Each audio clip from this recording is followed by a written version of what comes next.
All right, I'm not actually going to show you all these steps, but I'm going to tell you what I did during the process, specifically for the SLS PA12 parts. Other plastic parts you may need to prep differently, but because of the unique texture of the SLS process, I think there's probably, this method worked well for me, let's just put it that way. So there's basically 4 steps to get ready before you actually spray and with the Cerakote. And the first thing is you want to degrease and clean it. So per Cerakote website, they talk about using Simply Green or other type of water-based products to clean your plastic parts. Obviously acetone could be pretty aggressive. PA12, you could probably use acetone on it, it's pretty resistant. But I used the best alternative. I just used Dawn dish soap. I mean, they used it to clean animals that are in oil spills, right? So I felt like it's actually a pretty good degreaser.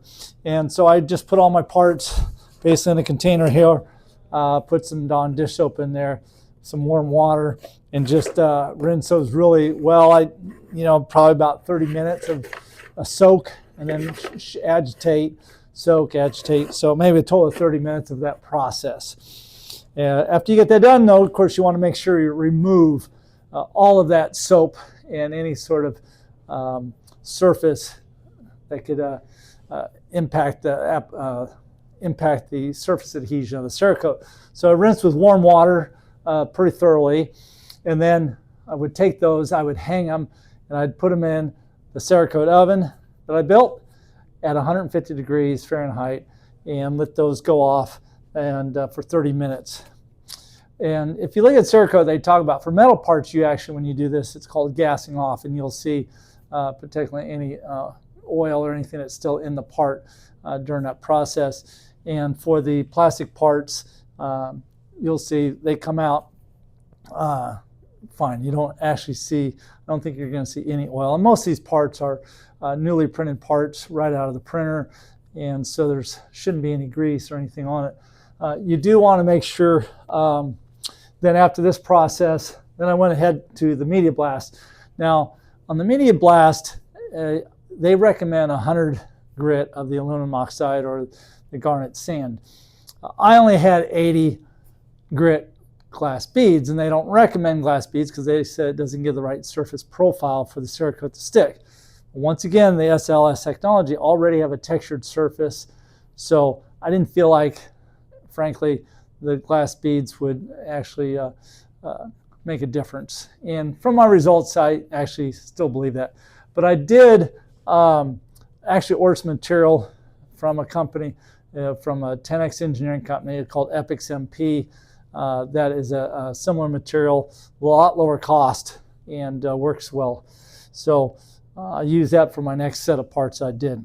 So after the media blast, then you'll take it over, you'll take it, air it off really good, get any sort of dust or any sort of foreign particles then off of that product, and then from there you're using your gloves to handle it to then go into the prepping for the spray.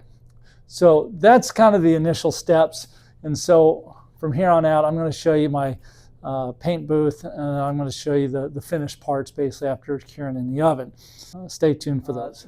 I can drop you the link on the guy that had this plan as far as building a portable spray booth for any sort of painting, in my case the ceramic Cerakote.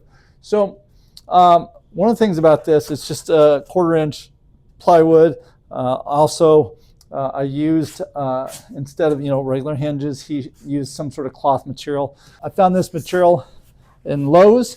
It's a drop cloth. It's really, actually, it's quite interesting material. When I looked at it, I thought, oh, this is perfect.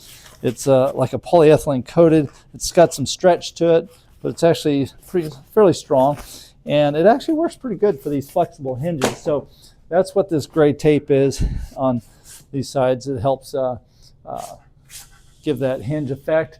And then mount a filter on the back here. And then I put some white paper back here they recommend, so when you do your test sprays, you can see my test sprays here. Still need some work. They say you want like a 2 to 3 inch nice oval, and So these just all with Velcro that holds it together. This all breaks down into basically a 42 by 22 size portable booth.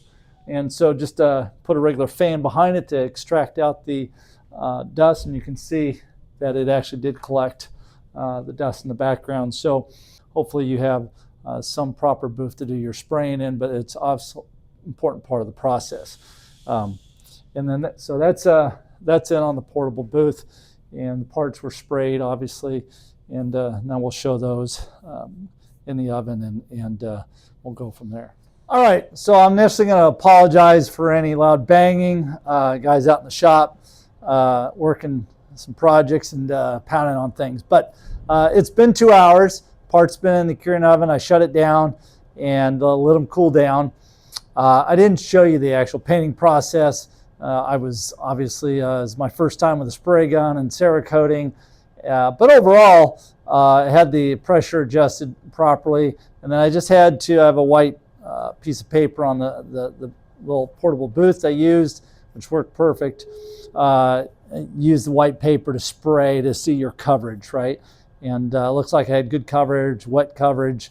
So I did about 6 parts, and some of these parts, they already had defects, so there's just parts that I was using as to practice on basically, and kind of see what we had. So I used the titanium color, Cerakote color.